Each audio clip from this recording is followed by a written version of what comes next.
Let me start this recording. So it's good to see some of y'all. I would love Nice to see you too. Yeah. I would love for you guys to type in the chat where you're checking in from and what your intention is for being here today and learning a little bit more about relaxation. So type in the chat where you're checking in from and what your intention is for being here today.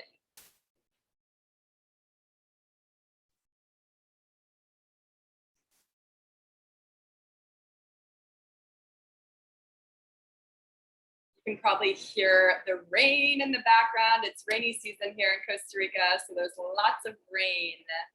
So we've got Marie from Windsor. She's going through a lot, trying to keep her cool, trying to keep the cool. I hear that. Olivia coming from CT to learn more skills to help me through the tense situation.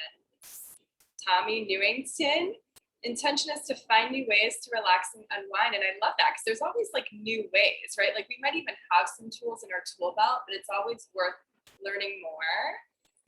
Hada is checking in from Australia and to continue deepen her learning. Latrice, it's great to see you here. Latrice is a former nursing student of mine. I love that you're on the call. Hello. All right. So Denise, to learn to relax more. Hi, Denise. And, you know, one thing I want to say before we get going, there's going to be a lot of people watching this replay too, is some of this information might be repetitive. And if so, good. You know, this kind of knowledge is worth repeating multiple times. I've been practicing these techniques for years and years, and I still need to remind myself to relax. I still need to come back and find my cool, as one of you guys had said, you know? So this is something that is a practice and that we have to continue fine-tuning, because life can throw us off. You know, I was just back home in CT for 2 weeks and like my nervous system like went backwards 5 steps and I came back like totally fried and frazzled. So this webinar and masterclass is a perfect time for me too to, you know, preparing it for you was a nice reminder for me too of all the tools. And, you know, we're just humaning, guys. We're just humaning. So we learn these things and then we forget them and then we learn them and we're a different person the next time we learn them. So yeah, so repetition is a beautiful thing. And we've got Latrice checking in from Windsor. She wants to learn how to relax much more and be less tense. Yes, especially in the healthcare field, you know, where it's give. So thank you all for being here. And I said in the email that learning how to relax is an act of revolution.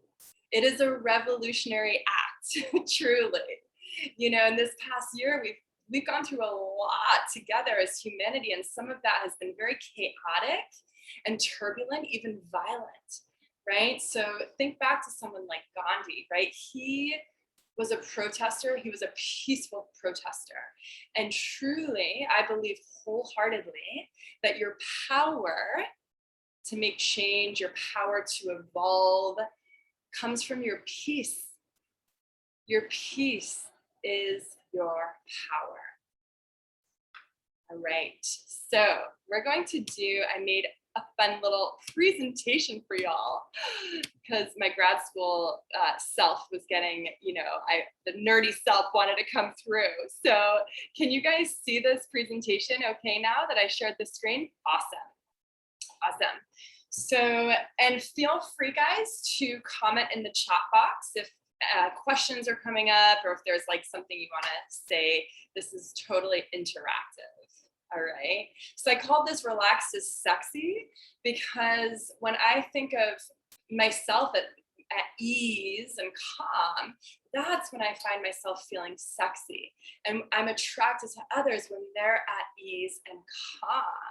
So, you know, kind of flipping the concept of what we find to be sexy on its head. It has nothing to do with looks. It has nothing to do with how you present your egoic self to the world. It is who you be.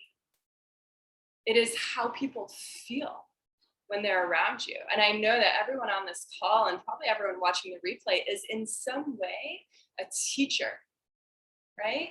In some way, you guys are a teacher. And the way of the teacher is the way of being relaxed. And when we're relaxed, we feel at home in our bodies, in a strange Airbnb that we just moved into a week ago, in a new work environment. When we're relaxed, we feel at home. And that is the way of the teacher and the leader, right? And so then you allow others, simply by being relaxed, you allow others the ability to feel at home and relaxed also. So I know all of you on this call, but I just want to reintroduce myself for people watching the replay who I haven't met yet. My name is Natalie Adele. I am an embodiment guide and mentor. Getting people into their bodies is my greatest passion. I'm also a yoga teacher, and I have a background of 10 years in the medical field as a nurse practitioner. So I always like to say I fuse the sacred with the science, and both are really important. So sometimes the most productive thing you can do is relax. Who believes that? If you believe that, type yes in. And if you don't, honestly, type no. And I'll tell you what, yesterday I didn't believe it. So if you believe it wholeheartedly, type in yes. And if you're like, I don't know about that, type in no. All right, so we got a lot of yeses coming through. Great, great, great, great. You know, I just touched back down in Costa Rica, and up until yesterday, I found myself needing to be doing something because it's so relaxed here. And I'm also at a point in my sort of path where I'm like ready to create again. But that statement yesterday, I didn't wholeheartedly with my whole body believe. You know, so our relaxation and our philosophy and our relationship to it can change from moment to moment and from day to day. But it's great to hear that most of you guys think that this is true. Yeah, sometimes the most productive thing you can do is relax. And that's not exactly what we're taught in our culture, right? In our sort of more patriarchal culture of what do you do? What do you do for a living, right? When does somebody ask you, well, who do you be? Who do you be, Tommy? Who do you be, Latrice? Who do you be, Olivia? Right? How are you feeling? How's your body today? Right? So in today's wisdom class, we're going to go over why relaxation is so important, the actual science of relaxation. We'll get nerdy for a sec. How to activate the vagus nerve, which is a huge proponent and ally in your healing and relaxation journey. And then I'll share some simple relaxation rituals and a few calming pranayama techniques. So pranayama is breath work. And then I'll share some home play. I like to call it home play instead of homework. Some home play for you guys to work on. Okay. So let's close the eyes. Close down in your eyes. Turn the palms face up on the knees, around the thighs. And take a moment to just soften the belly. Soften the face. For a lot of you, it's evening time. So just sort of taking some sighs and exhaling the day away.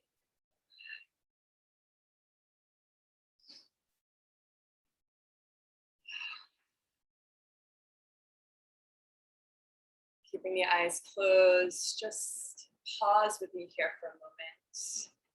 Taking deep breaths. The deepest breaths you've taken in a while, perhaps all week.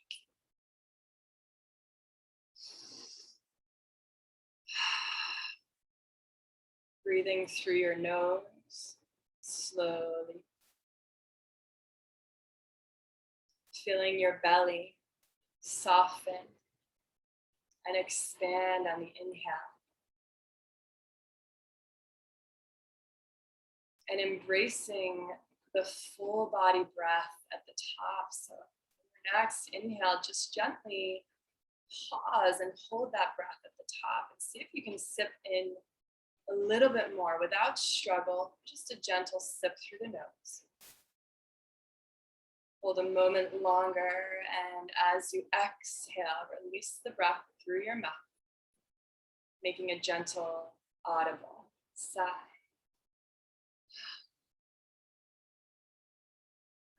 So repeat that a few more times, inhaling slowly through the nose. Lungs, ribs expand, belly expands, belly button crosses out, embracing, holding the breath at the top, perhaps sipping in just a little more. Relaxing the shoulders, and when you feel ready, exhale through the mouth, audible sigh.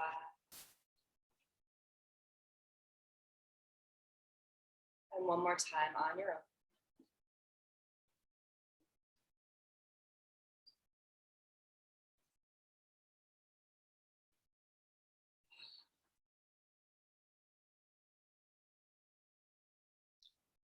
When you're done with those 3 sighs out the mouth, close down in the mouth, maybe lick the lips or clear the throat. Keeping the eyes closed, breathing in and out now through the nose. Inhaling and exhaling through the nose like the tide rising and drifting away with every wave. Inhale, breathing in. Exhale, breathing out.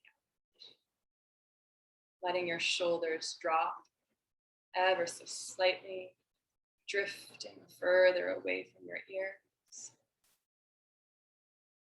Keeping your eyes closed, just gently roll your neck in circles or half circles while breathing deeply, while breathing mindfully.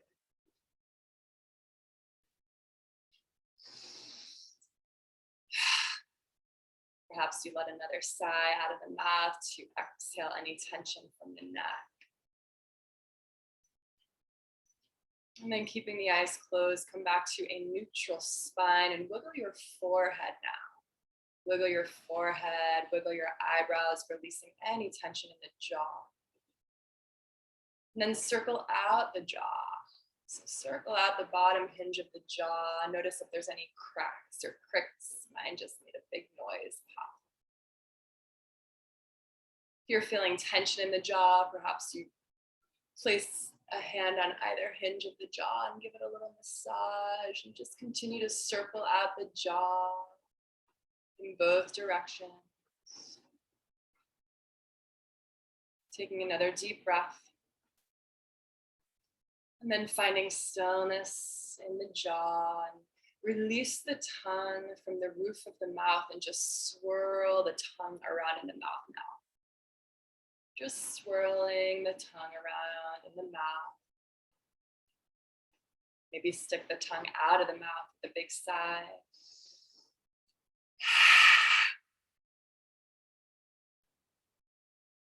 Swallow a couple times. Swallow a couple times and trace the subtle sensation of that swallow all the way down into your chest, the esophagus, maybe even the belly. Take another deep breath. And release the breath. And notice how you feel now. Perhaps more relaxed. Perhaps more in your body. And perhaps more here.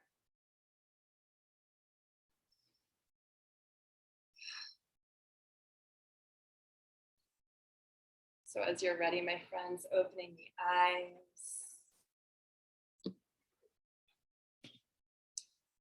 So why is relaxation so important? So I started with that little brief sort of guided meditation or relaxation exercise to really land you more deeply into your body, right? So a lot of you guys probably work at your desk. You may even be at the same computer that you work at. So how do we shift from I do work here to like I relax here? And that can be said about any circumstance, any environment. I think about moms, dads with children in their household, their kitchen. How do I relax here? Right? So taking some deep breaths, noticing where tension lives in your body, it brings you more into the moment, right? It's a mindfulness practice. And when the body is relaxed, it's more receptive. It's more receptive to constructive feedback or criticism from our partner. It's more receptive to learning, like in this session here. It's more receptive to healing, right? And a relaxed body isn't 1 foot energetically out the door, right? So relaxation is so important. And it's often said that if you are in a room, you're at a cocktail party, whatever, you look around, chances are the most relaxed person in that room is the most intelligent. Not intelligent logically, but body wisdom, right? Self-awareness, imaginative, creative, right? All of the masters and geniuses throughout history, inventors, had a meditative practice, right? The airplane, the printer, these were all invented in a meditative state. So this is why relaxation is so important. And as I shared before, it's an active revolution in today's culture where it sometimes can feel like an uphill swim, right? Or an upstream swim trying to be relaxed. So let's go into the science of relaxation and stress. So we'll start with stress, the science of stress. So we have our autonomic nervous system, the nervous system, and there's 2 branches off of that system. There's the sympathetic nervous system, and there's the parasympathetic nervous system, the SNS and the PNS. So the SNS, which is what we're highlighting here, is the one that governs your stress response, right? This is what governs our fight, flight, or freeze response, right? Fight or flight. It's an extremely valuable system, right? It's the system that says all systems go when there's an emergency, right? When you need to shunt all the blood flow to your vital organs if you're bleeding, right? It's valuable, it's life-saving. And without the sympathetic nervous system, we would not be here, right? So it's helped with our evolution when we've faced, and our ancestors and everyone who's come before us has faced life-threatening illness, dangers, and circumstances. So the sympathetic nervous system releases 2 stress hormones, epinephrine and norepinephrine, as well as cortisol, right? You guys have probably heard of cortisol. So cortisol, epinephrine, norepinephrine, these are released from your kidneys, the adrenals that sit right on top of the kidneys. Right? So stress really is produced in, let's say it that way, it's produced in your kidneys. So again, these are incredible hormones. They've kept us alive all these years. But what's happened over time, and I would say especially within the last 15 to 20 years with the invention of the internet and computers and smartphones, and the 40-hour work week is now the 50, 60, 70-hour work week, is our kidneys, our adrenals are spitting out stress hormones all day, every day and night. We're literally marinating. We're literally bathing in cortisol, right? I call it a stress soup. We're like swimming around in this stress soup, right? And that's unnecessary, right? The sympathetic nervous system just responds when we tell it that we're stressed. It doesn't know that we're not being chased by a black bear, right? It doesn't know that a Rottweiler isn't chasing me when I'm walking my dog in the morning. It doesn't know if I'm just mad at my partner for like not doing the dishes, right? It just turns on. It's either on or it's off. So this is the science of stress, the sympathetic nervous system. Most of us, and I'm saying like collectively, humanity, are sympathetic dominant. Our sympathetic nervous system trumps every decision of the body, the organs, the glands. And the organs and the glands are what create your emotions. So when you're feeling anger, frustration, jealousy, rage, if we were to come down to a scientific level, it's because your sympathetic nervous system is fried, right? And it takes years and years and years and years. And like I said, I've been living in a place that's, pura vida, pure life, like super relaxed. And I'm still sort of learning how to dial back my nervous system, because it doesn't take a month or 2 or 3. It takes daily awareness, right? And remembering and fine tuning and learning new skills and really being aware of yourself. So that's the sympathetic nervous system. And again, we're just drip, drip, drip. I think of like a faucet that's like got a leak and is just constantly dripping. That's what we're doing in our adrenals, right? We're constantly dripping out stress hormones. So over time, this is going to wear down your body. My joints ache, my back hurts, right? I'm not as strong as I used to be. It's a wearing down of your tissues, right? Your breathing becomes shallow and rapid, which also rapid and shallow breathing can trigger your stress response as well. So they're very closely related, breath and stress. It's going to increase your blood pressure. It's going to increase your heart rate. And again, that may not matter so much in your 20s, 30s, 40s, but once you start getting into your 50s, 60s and beyond, now you have hypertension. Now you're on medication for that, right? It can lead to chronic disease, chronic pain. Stress is an inflammatory response, right? Again, it just flips all the emergency switches on in the body, right? Without discernment. So the body's inflammation goes way through the roof. And over time, that's going to lower your immune system, right? It eventually will lead to depression and anxiety, and then increased fat storage. And then from a spiritual, energetic, emotional perspective, it's going to decrease your imagination, your creativity, your inspiration, right? That's a really important one for me. That's really important. How I feel physically is important. And also, am I feeling inspired today, right? There's a quote that says, depression is simply a lack of creativity. Right? So once we can get the creativity to come back in, the depression will go away. So from a mental health perspective, creativity is vital. And creativity and the expression of that creativity is different for all of us. But of course, it makes sense, right? If we're in this stress soup, the last thing the body's going to send its energy and prana and life force towards is your next creative project, because it's just trying to stay alive, right? At least that's the story it's telling itself.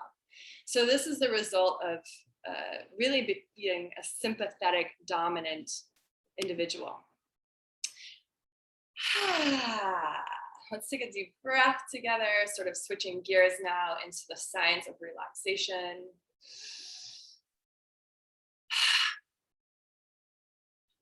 So this is the system I want you to pin.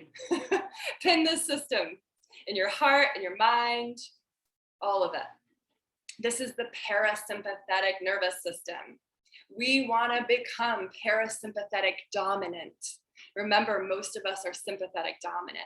It takes one awareness of what is the parasympathetic nervous system to even switch gears and have almost every moment of every day The parasympathetic nervous system govern your body and your emotions and the way you respond to people, right? So the parasympathetic nervous system is oftentimes known as like rest and digest, right? Because when we're not stressed, the body's like, okay, cool, like we're alive, we're good, you're not in danger. Let me digest your lunch. Let me repair the neurons in your brain while you're sleeping, right? So it's the rest and digest, but I like to call it also the stay and play, right? Oh, you're good, you're safe, let's create now. Hey, do you want to go for a bike ride? This is the fun system of our nervous system. This is the relaxed, the king and queen of being relaxed and staying and playing. So again, when your parasympathetic nervous system, your PNS is on and it's dominating, you're going to digest your food well. You're going to absorb your nutrients well, right? You're going to slow down. Your immune system is going to increase, which is vital at this moment in history. We have a national pandemic. We want our immune systems working as properly for us as possible. It's going to improve your fertility, right? Your regularity, your ojas. So ojas in the Ayurvedic texts is like your liquid gold, like your vitality, your radiance, right? And of course, that helps with tissue growth and repair, which is going to help prevent or decrease chronic disease, chronic pain. And again, if you're relaxed, you're ready to learn. And that doesn't just need to be like a scholarly thing. You're just ready to learn from your friends, from your teachers, from your mentors. You're ready to learn from this tree in your backyard, right? You're just open. Your taxi light is on. And you're more open to the beauty and the wisdom of life, right? That's your true nature. But it's so important to learn how to become parasympathetic dominant. So again, if the parasympathetic could say to you one thing, it would be whispering in your ear, all is well. You're going to be okay. So pretty much it's the opposite of the sympathetic. Your heart rate and your blood pressure are going to go down. There's some people who believe that in terms of heartbeats, we are allotted a certain amount of heartbeats in our life. So if you're walking around with a resting heart rate of 89 or 90, because your sympathetic nervous system is dialed up, you're going to live a shorter life than if your resting heart rate is 60, 70, right? It's more efficient. You're going to feel graceful and easeful. You're going to be able to handle life stressors. So this is the difference between responding to someone versus reacting to someone or something, right? Person pulls out in front of you in traffic. This is just a big one because it gets me all the time too. Reacting, jaw clenches, shoulders go up, jaw is like grinding, maybe a profanity squeaks out, or maybe in that moment nothing happens, but later you take it out on your best friend at dinner, right? Versus responding.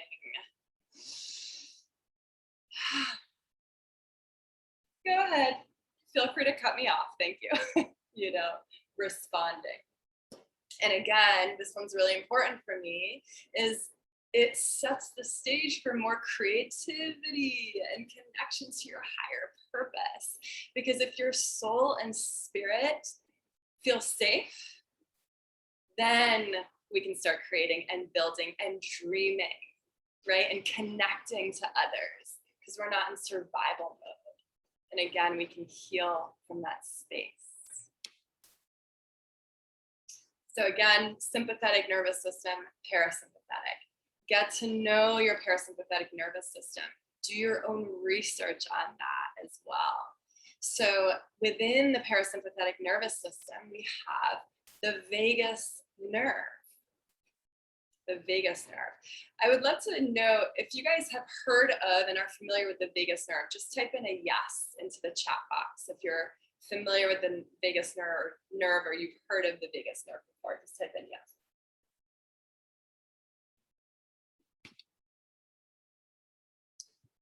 Okay.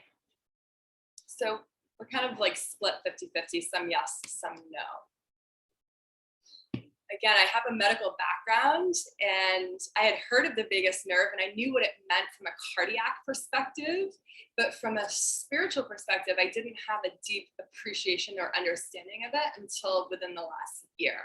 So the vagus nerve is something, just again, pin the vagus nerve in your mind and in your subconscious, and just notice when you start hearing it come up in conversation or in books you read, or again, do your own research on the vagus nerve. But the vagus nerve, so vagus comes from the word vagabond.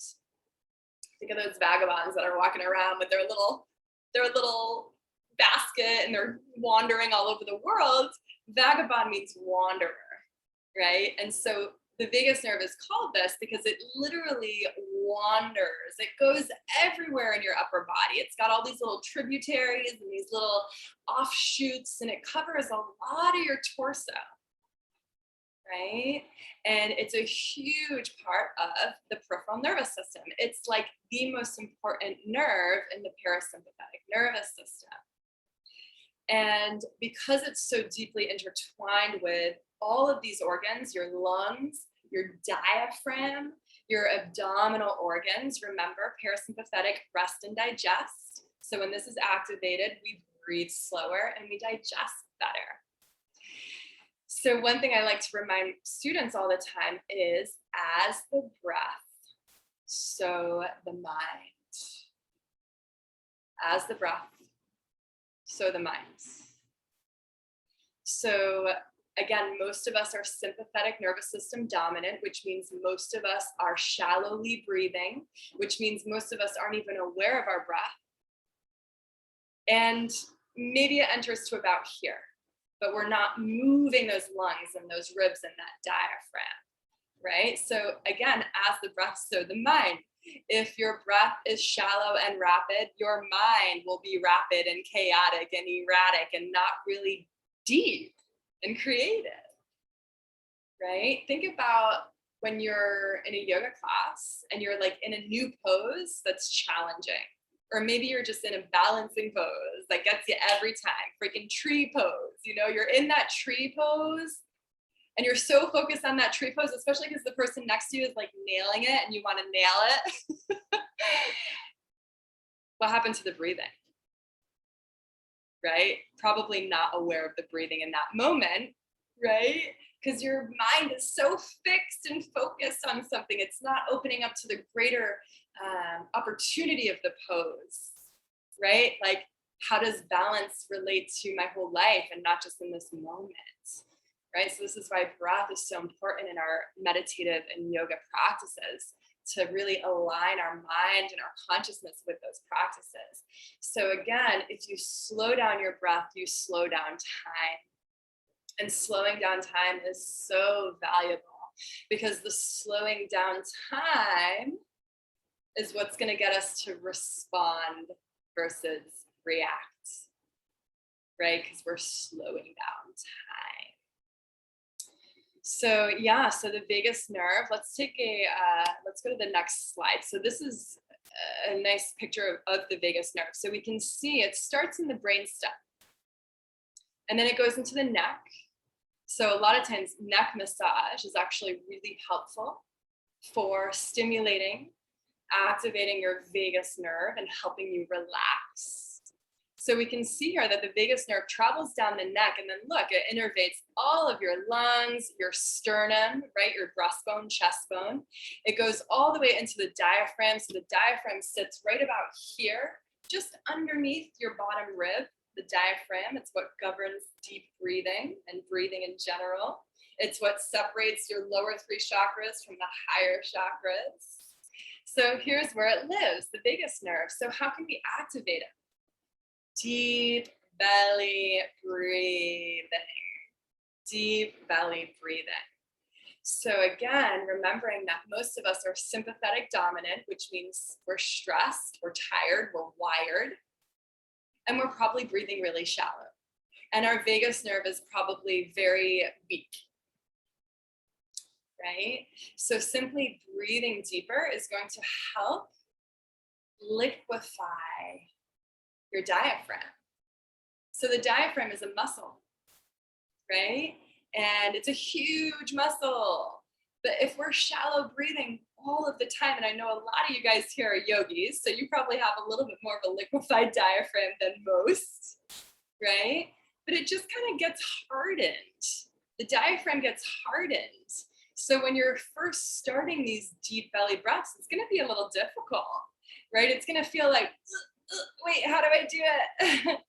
And even if you've been doing it for a while, if you stopped mindfully breathing for a couple of weeks, you kind of have to start from scratch again, right? Because our body's a moving, breathing organism, right? So deep belly breaths. This is why a lot of times in the beginning of practice, I'll remind students or have students actually put their hands on their belly and breathe into that space and literally receive the breath with your palms. Because a lot of us think, oh, on the inhale, I'm supposed to suck in, right? But no, on the inhale, we expand.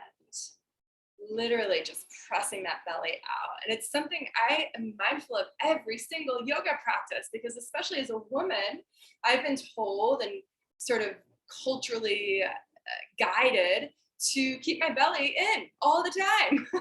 So I don't take deep belly breaths because it's guided, deep within there, not to, right? The belly's vulnerable. We hold a lot of tension and emotion in the belly. So taking deep belly breaths can feel a little awkward at first, but it helps activate your vagus nerve. Massaging your diaphragm is really, really beautiful. This is a technique I learned only about 6 months ago. And now when I get body work done or a massage, I actually request abdominal work. Not a lot of massage therapists will traditionally incorporate that, but I find that most are open to doing some abdominal work and really getting in there underneath the ribs and massaging the diaphragm.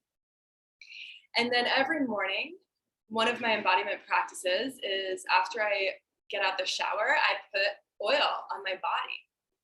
And when I get to my belly, I massage my diaphragm. So the diaphragm, again, is tucked underneath your ribs and right here in the center of in the belly. And I find it easier to massage the diaphragm when I'm empty, out of oxygen, right? When my lungs are not full.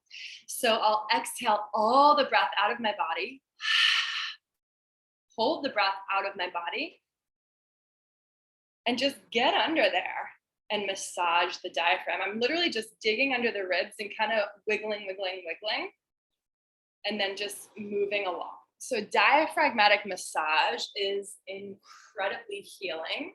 Again, it's no different than having a tight shoulder, right? You have a tight shoulder, you get it massaged, you feel better. Oxygen flows easier, right? So diaphragmatic massage is really helpful.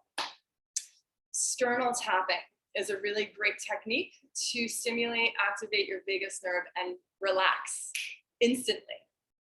So recently I did a public speaking event and I was a little bit nervous beforehand. And I admitted that. I was like, I have a lot of energy right now. Like I'm feeling a lot of kind of anxious, trapped energy. And so I did this. I did the sternal tapping. You can do it with one hand. You can do it with both hands. If you guys just want to do that right now, take your fingertips and tap your sternum, your chest. And take some deep breaths while you do it. If you ever have to give a presentation, if you're a teacher, if you have to have a difficult conversation, just do this.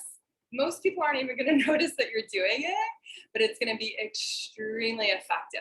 All right. So I want you guys to remember that. Keep it in your back pocket and use it next time you feel like you need relaxation on demand. So sternal tapping.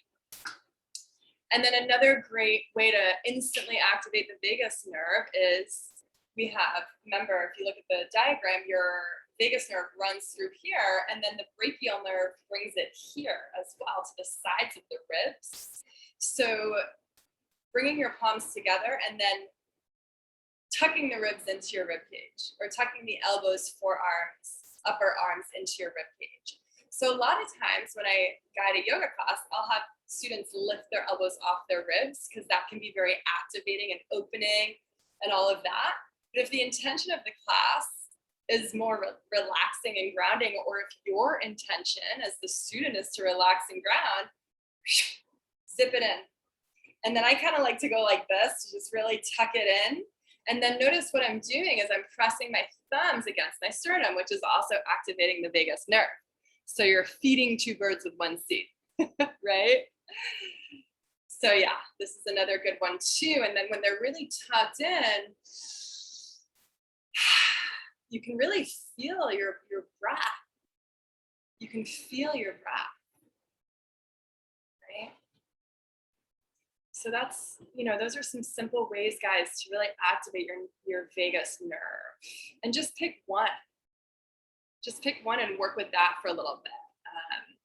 A lot of times, a lot of information may come at you, and perhaps there's an opportunity to feel overwhelmed, but just pick one thing out of these four and stick with that and see how it goes. Let's take another deep breath together, in through the nose, out through the mouth. So let's go over some relaxation rituals. Relaxation rituals. So 1, untangle from the deep web that we are in of technology, right? So I kind of think of this as like biohacking, life hacking. My journey to untangling from technology has been, I would say, about 4 years in the making. So a lot of these suggestions that I'm going to give to you today took me about 4 years to start fully implementing. It would be one thing at a time, right? And then I'd have a step back, and then I'd implement another thing. But now I feel very untangled from the web of technology, which has greatly impacted my presence and my peace, right? So I'm just going to throw out a few suggestions. So the first one is turn off push notifications. I forget that push notifications are even a thing sometimes because I don't have them. And then I'll be hanging out with friends and I look down and they've got like 25 Instagram updates and an email and a text message and all of it. So when it comes to turning off push notifications, just pick one app. Pick one social media app, pick your email, pick your X, Y, and Z, thousands of other things, and just turn off the notifications for one of them and see how that feels. And then do another one and another one and another one and see how that feels. This is huge. Latrice says she turned hers off 6 months ago. Awesome. Do you have all your push notifications turned off, Latrice? All of them? I'm curious. So turning off push notifications is great. Taking a phone-free lunch break. And I always say having your phone turned down on your desk next to your lunch doesn't count as a phone-free lunch break. How do I know that? Because I've tried it. There's reports that say even if your phone is turned down, even if it's off, if you can see it, your productivity goes way down. So for me, when I'm eating lunch or doing a digital detox day, I actually put my phone in the kitchen drawer. And it was funny because I did a retreat like a month ago now. And after the retreat, I stayed with some women who are sort of new in my life. They're new friends. And one of them was cooking breakfast in the morning. And she opened the drawer and she's like, somebody's phone is in the drawer. I was like, that's fine, So keeping your phone out of reach. Yeah, you turned off all your notifications, Latrice. Congratulations. This is an important one here. And again, sort of a hack that I implemented a couple years ago when I was on social media is remove your social media apps from your home screen and remove your texting apps from your home screen. So if I show you guys my home screen real quick, this is my home screen. It's probably hard to see. But on the bottom, I have a yoga app. I've got my calendar. I've got the phone and the internet.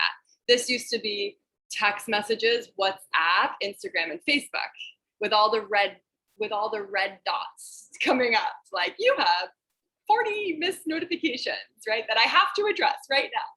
So what I did and what I've done is I moved my text messaging app on the second screen in a box in the corner. And I turned off push notifications. I turned off notifications in general. So push notifications come through your phone, like on the home screen. But what I noticed was I was still getting the red dot for 5, 6 text messages that I've missed. And that was drawing my attention away, even if they weren't on my home screen. So now no red buttons come up, and periodically, every couple hours, I check my phone when I'm ready, and it's intentional. And I address all things at once instead of constantly being pulled out of my presence and my peace. So those are just some ideas of untangling from technology. Digital detox is huge. It's a huge part of my self-care practice and spiritual practice. And that is time completely device free. So not just phone, but all devices, right? Your computer, your podcast, your Fitbit. There's so many devices. But full digital detox. And this could be as little as every day after my lunch, I take a walk without my phone for half an hour. There's your digital detox. Maybe it's not every day. Maybe it's once a week, Mondays, whatever.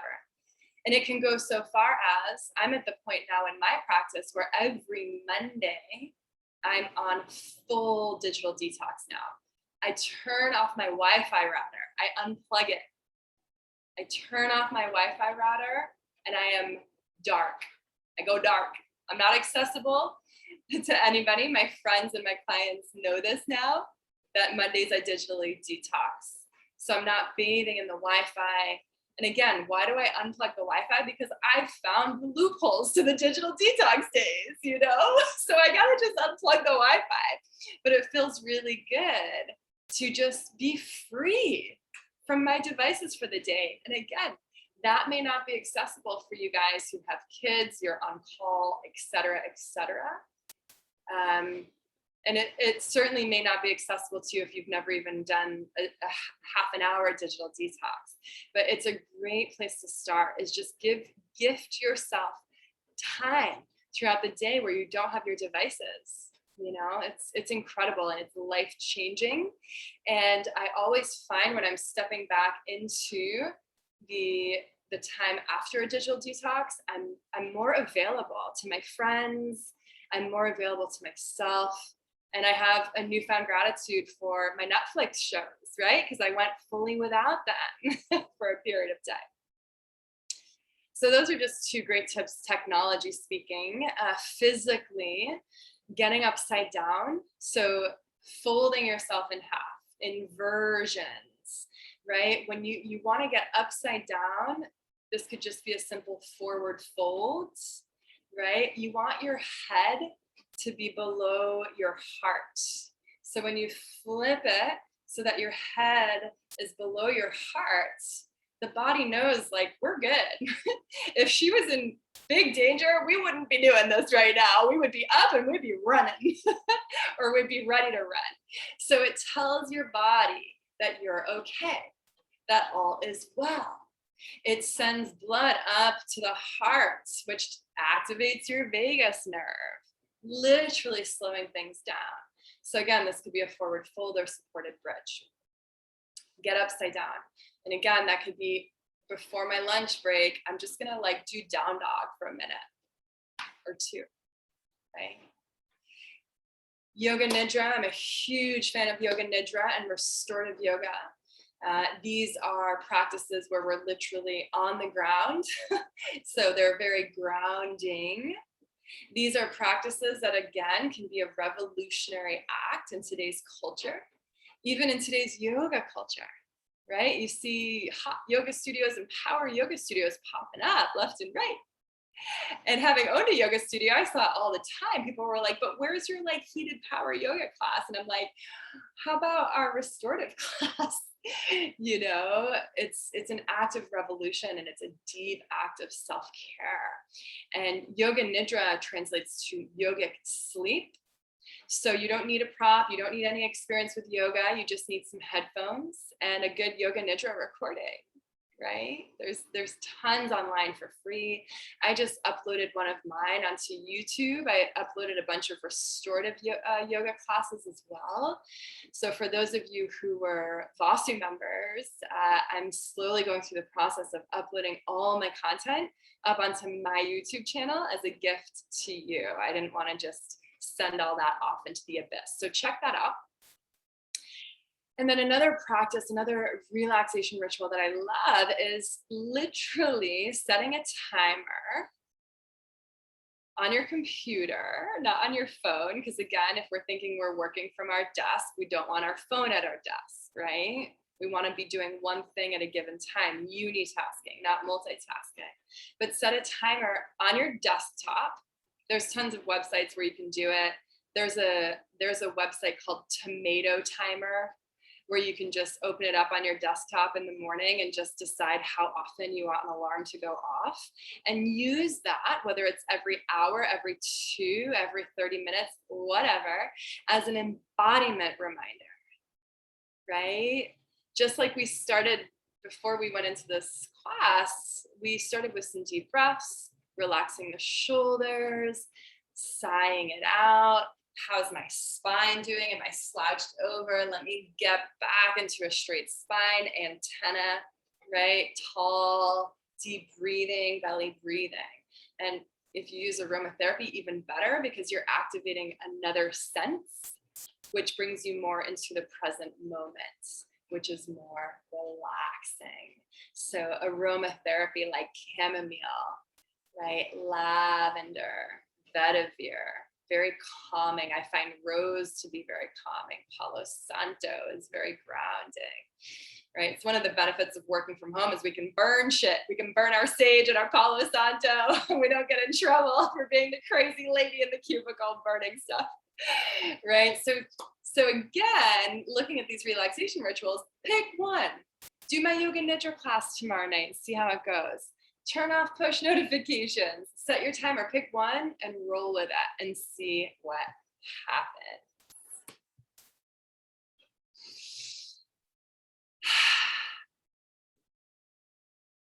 The breath is everything. Patanjali, who wrote the Yoga Sutra as one of the most ancient yogic texts, said breath is the umbilical cord to the universe. Everything needs oxygen. Right? Our bones, our muscles, our tissues, even our soul needs oxygen, right? So breathing is so important. And I probably can guarantee that every wisdom class I offer from now until eternity is probably going to mention the breath. It's that important, regardless of what the topic is, right? It's everything. Remember, as the breath, so the mind. For those of you who have taken my yoga classes, you probably remember me saying all the time, you're only 3 deep breaths away from being free, right? 3 deep breaths from freedom. Freedom from this emotion, freedom from this reaction, freedom from this looping thought pattern, freedom from this judgment of self while I'm in pigeon pose, right? We're always 3 deep breaths away from being free, truly. And then we do it again and again, right? So I want to teach you guys 3 calming breath work practices, pranayam. We've already gone over the first one. It's diaphragmatic breathing, which is full belly breaths. It doesn't matter how many of them you do or for how long you do it. I want you to focus on breathing into your belly. And again, placing your hands on the belly helps with that. So sometimes I like to do this and bring one hand on kind of each side of my belly to really focus on the expansion side to side. And then sometimes I like to do this, one hand on like my solar plexus and one hand more on my second chakra. And there I'm focusing more on deep belly breaths, but sending that low into my lower belly, right? So hands side to side are here, and just being aware of your deep belly breaths. So if you're going to be setting an embodiment reminder on your work computer or on your computer, maybe that could be part of it. And then you combine that with a little bit of diaphragmatic massage, and your capacity for relaxation is going to increase in a very short period of time. Just watch. So the second breath technique, pranayama, it's box breathing. A lot of you guys are probably familiar with this, but again, it bears repetition. Box breathing. It's literally like you're tracing a square. A square has all four sides are the same, right? It's not rectangle breathing, it's box breathing. So all parts of the breath are the same. So Marie, I'll comment on your comment in just a sec. Okay, my love. So if we're in our mind's eye, you're going to close your eyes. You're going to turn your palms face up on the knees. You're going to take a few deep full belly breaths first. And in your mind's eye, you're going to imagine a square. And you're starting, remember in like Mickey Mouse, Disney World, those sing-alongs, you'd have like the little Mickey Mouse thing that you're following along. Put the little Mickey Mouse thing at the bottom left corner of your square. That's the start point. You're going to exhale all the breath out of the body.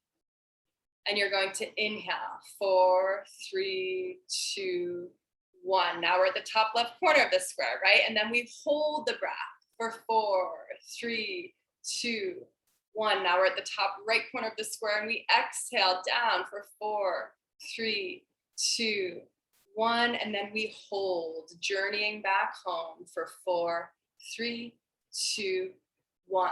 Starting again, inhale, 4, 3, 2, 1. Hold, 4, 3, 2, 1. Exhale, 4, 3, 2, 1. Hold, 4, 3, 2, 1. Inhale, 4, 3, 2, 1. Hold, 4, 3, 2, 1. Exhale, 4, 3, 2, 1. Hold, 4, 3, 2, 1. Inhale. Hold. Exhale. Hold. Inhale. Hold. Exhale.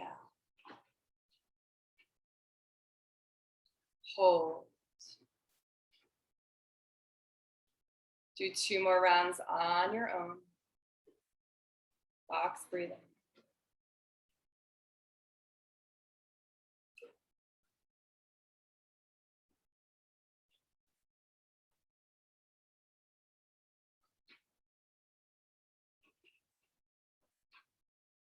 When you're done with your 2 rounds, just come back to an inhale and an exhale through the nose, inviting the shoulders to relax and just taking a moment to experience the experience.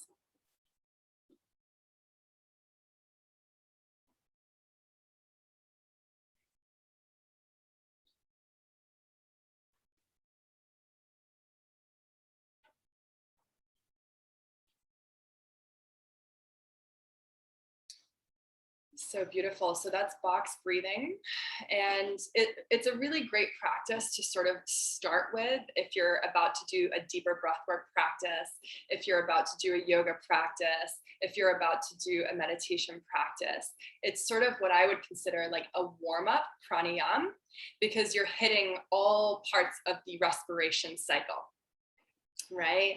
And I'm not going to get super nerdy on you, but it helps with things like your ability to hold carbon dioxide, right? These are all important skills to have.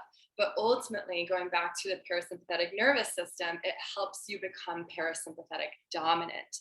So we did 4, 4, 4, 4, and then you would work up to 5, 5, 5, 5, and 6, 6, 6, 6, and eventually you'd work up to 15, 15, 15, 15. So you're just breathing one time in a minute, or 30 seconds. So you're breathing 2 times, really. Right? An inhale and an exhale every 30 seconds. Wow. You figure most people's average respiratory rate is like 18, 19, 20. So if we're breathing 2, 3, 4 times a minute, that is huge. But it takes working up to, and it's psychological as well. Because when we hold that inhale, the body's like, fuck, fuck, fuck, fuck, fuck. Like, what is he going to exhale, right? All alert systems go off. But this is why breath work is so powerful, because what we're doing is we're exploring our edges, right? It's no different than a challenging yoga asana, right? Or a kundalini asana. Like, it pokes us and it provokes us, and we hear the alarm systems go off and we feel them go off. But what do? Right? How can we remain cool and calm anyway? Right? That's why we do those practices, because the more that we can explore our physical edges, the more we can explore our psychological edges. Right? I want to repeat that because it's so important, and it's like a sort of like mic drop aha moment, is like, the more you can explore your physical edges, be it through yoga or a breathing practice, the more you can explore your psychological edges. So when I'm far out there and I'm feeling anxiety and I'm feeling rage and I'm at my edge, how is it any different than holding an inhale and just remaining calm? It's not different, right? So this is really why we practice. There's so many physical, emotional, energetic benefits, but ultimately it's going to help you explore your edges. And that's a beautiful gift, you know? So box breathing. Another breath work, pranayama, I want to teach you guys is called vagal breathing. So this is actually a breath technique that free divers use. So like the Navy SEALs, rescue divers, these people are free diving, meaning they're going all the way under the ocean with no oxygen tank, right? That's a big skill. And of course, that requires a lot of breath awareness, and it requires a lot of capacity in the lungs. It requires a lot of psychological skill to not freak the F out when they're under there and they can't see anything, right? So we can learn a lot from freedivers, and a lot of books that are written nowadays about the breath, about the vagus nerve, about the parasympathetic nervous system are actually written by people who've trained freedivers in the Navy SEALs. So vagal breathing, it's really simple. It's listed here. You're going to, essentially the whole point of vagal breathing is you want to exhale a double amount of time than your inhale. You want your exhales to be longer than your inhales. So even if you forget this breathing technique and you're like, wait, how many seconds do I breathe in for and how many seconds do I breathe out for? Just simply remember, always when you're wanting to relax, breathe out longer than you breathe in. Right? But the vagal breathing is an inhale for 4 seconds, exhale for 10, and then a hold at the bottom of 2. So you inhale 4, exhale 10, and you hold for 2. So this is one that's new in my tool belt. I've been practicing it every single morning. So when I first wake up in the morning, I brush my teeth, I do the things, and then I take a few minutes to do some breath work. So that way, if I don't do my morning yoga practice and I don't do my morning rituals and all the other things, I've at least dedicated a few minutes of my day to deeply breathing, and I'm setting the tone of the day in a parasympathetic dominant way, which is going to trickle into every single other thing that I do and that I be. Right? So one thing I want to say from having experienced this for a couple of weeks now is that 10-second exhale is very difficult. By the time I get to the very end, and I'm like, 4, 3, I have like no breath left in my lungs, right? And part of that is because it's new for me. And then the other part of that is what I'm learning to do with practice is to really pace myself with the exhale and not be like, and then I have nothing left for the last 6 seconds, right? So just be mindful of what comes up for you when you're doing these breath work practices. So I want to practice this vagal breathing just a few rounds together. So again, close the eyes, palms face up on the knees, and just exhale all the breath out of your body. Inhale, 4, 3, 2, 1. Exhale, 10, 9, 8, 7, 6, 5, 4, 3, 2, 1. Hold, 1, 2.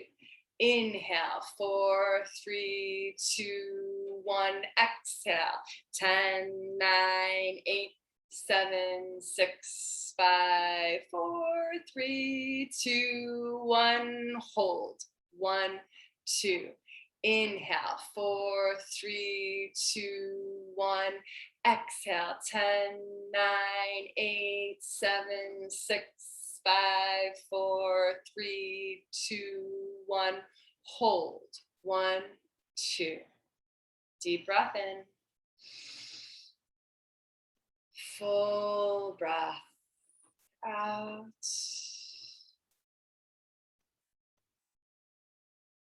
Deep breath in. And full breath out.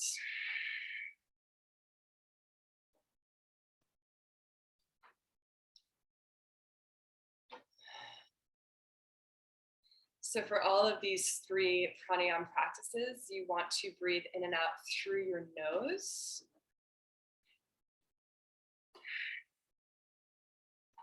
Breathing through your nostrils, your nose, nostril breathing actually increases your oxygenation by 5 to 10%. So that's why it's good to breathe through the nose, because you're just getting a double whammy there as well. And again, if you are not in trouble, your body knows that because you're breathing through your nose. If you're freaking out, you're getting chased, you're running, you're past your deadline at work, you're going to be breathing through the mouth more than likely, right? So I'm curious if you guys have any questions about these breath techniques. If you have any comments about them, you can type in the chat, you can unmute yourself, whatever feels good there. And yeah, anything that came up for you there. So I'm just going to read Marie's comment here.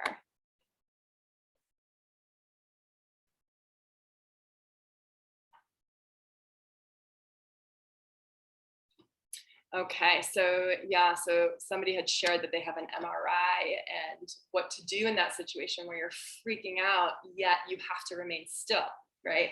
This is such a beautiful practice for you to implement these tools, Marie. So remember, as the breath, so the mind, right? So you shared in your comment that you had to actually like cancel your MRI because when you were in that chamber, you were freaking out. Were you aware of your breath in that moment is my question for you. Oh, sorry. Can I answer via, can you hear me? Oh. Mm.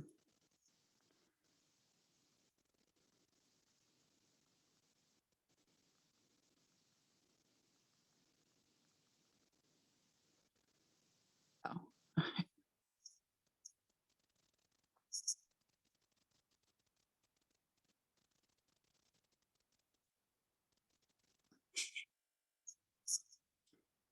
Can you hear me, Natalie? Oh, she froze.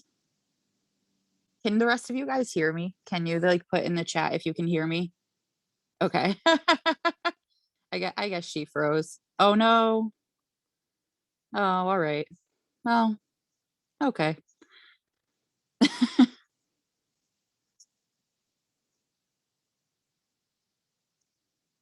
Oh, okay. I'll go on mute then and then I'll come back when she's back.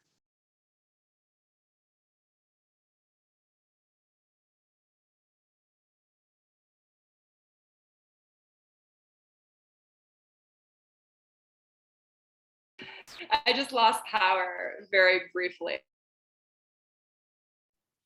No. Oh, I responded instead of reacting and throwing my computer halfway across the room. So let me go back to sharing my screen, and we just have a few more slides. So yeah, Marie, that is my suggestion to you, is use your tools, right? The whole point of these tools are to empower you to do differently next time, right?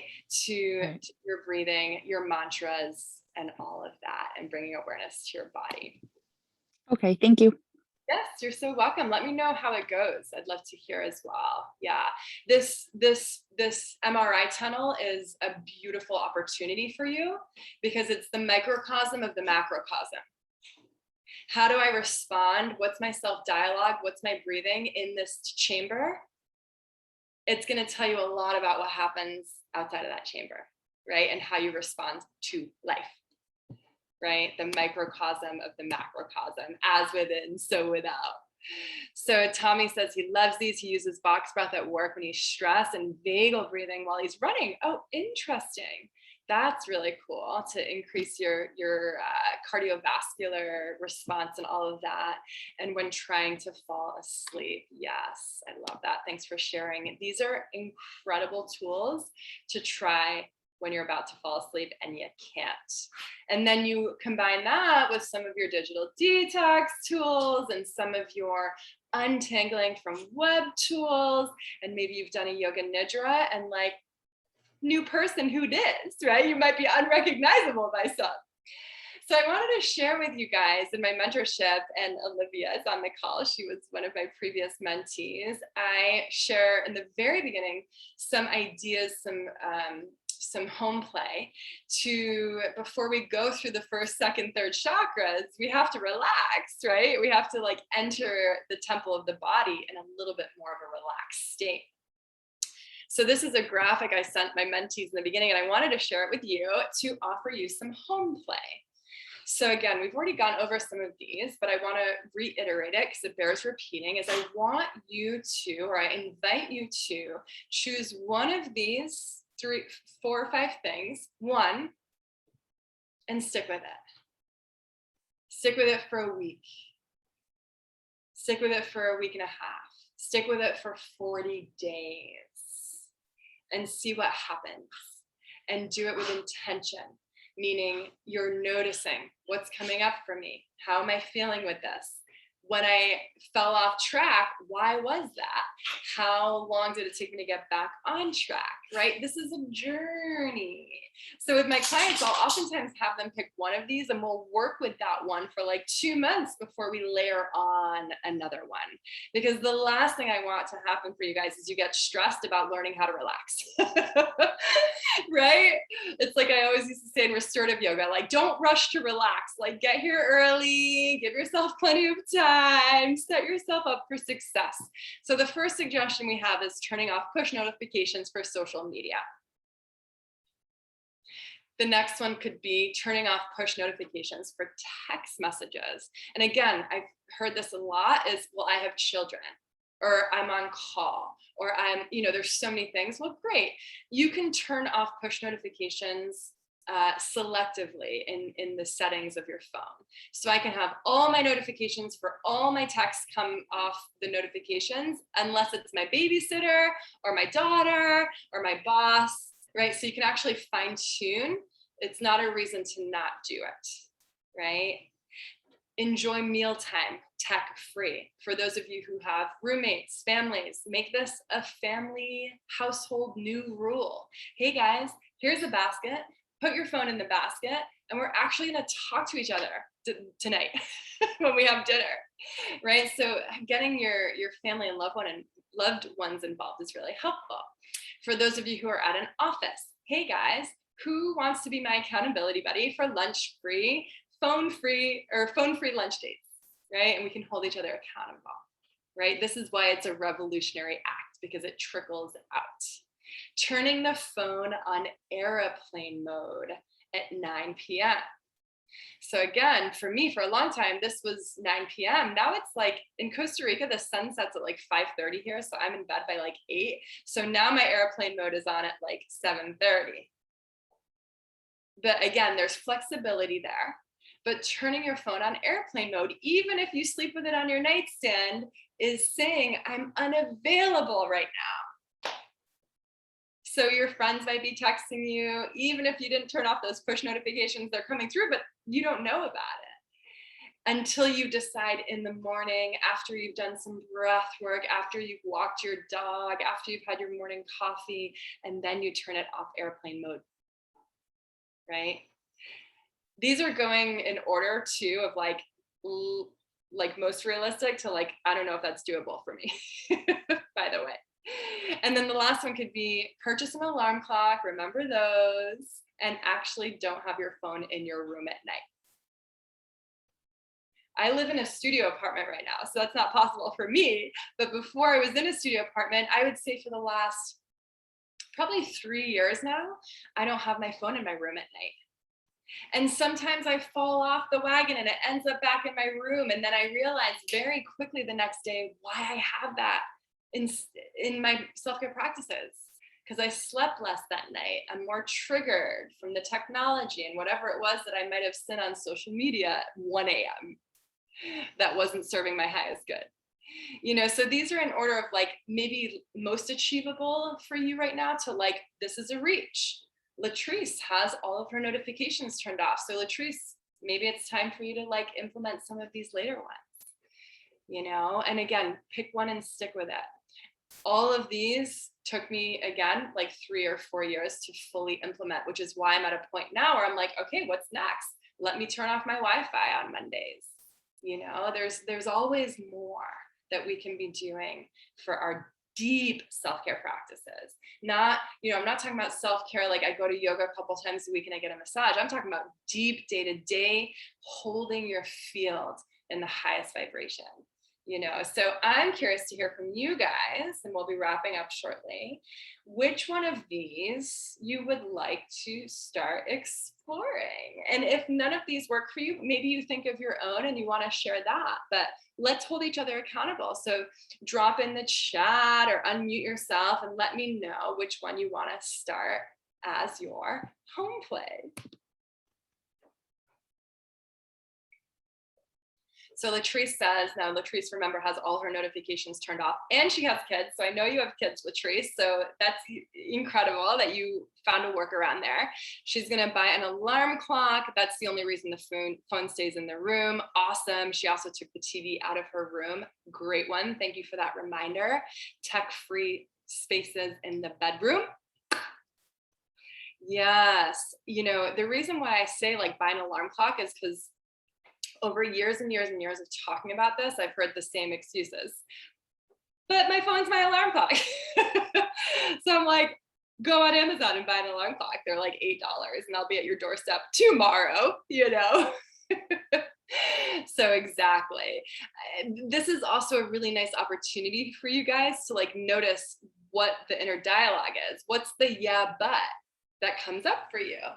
Yeah, but I have kids. Yeah, but I'm on call. Yeah, but you know, my husband works nights. And what if you need something? And notice that and love it and find a workaround for it. So Tommy already has the alarm clock, no phone in the room, but tech-free mealtime is something to work on. Awesome. So are you going into the office to work, Tommy? Or are you working from home? You're going into the office. So yeah. So you know, that might be something, because you're around people and we have to work around work culture, is like letting people know, hey, I'm offline and not on my phone during mealtime now.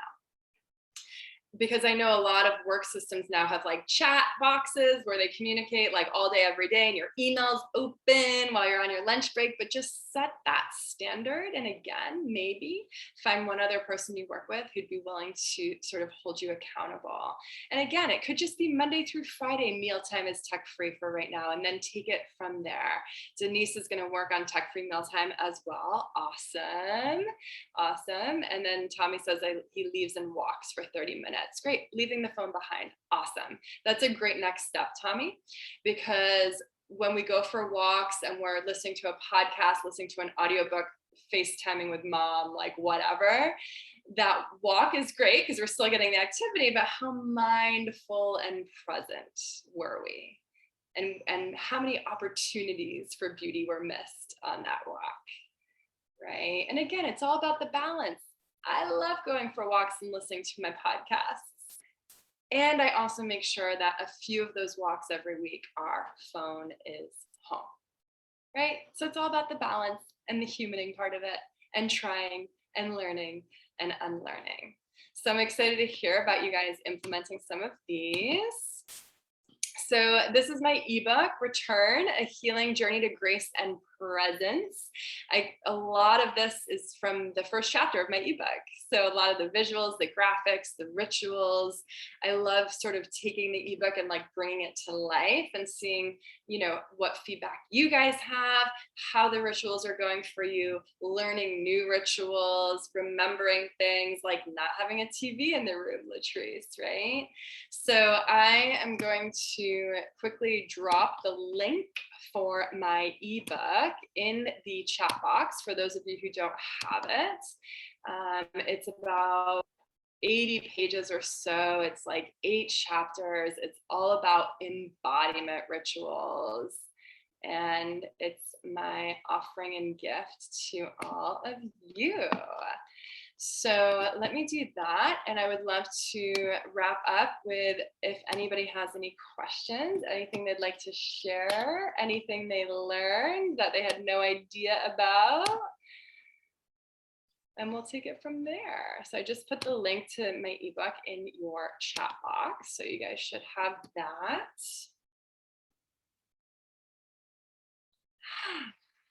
How's everybody feeling?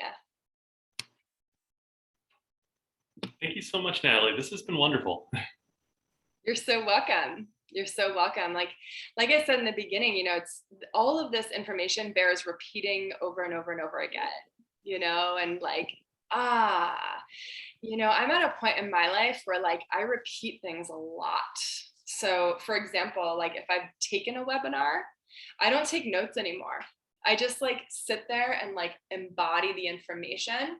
And if I'm wanting to revisit it, I'll rewatch it with my notebook.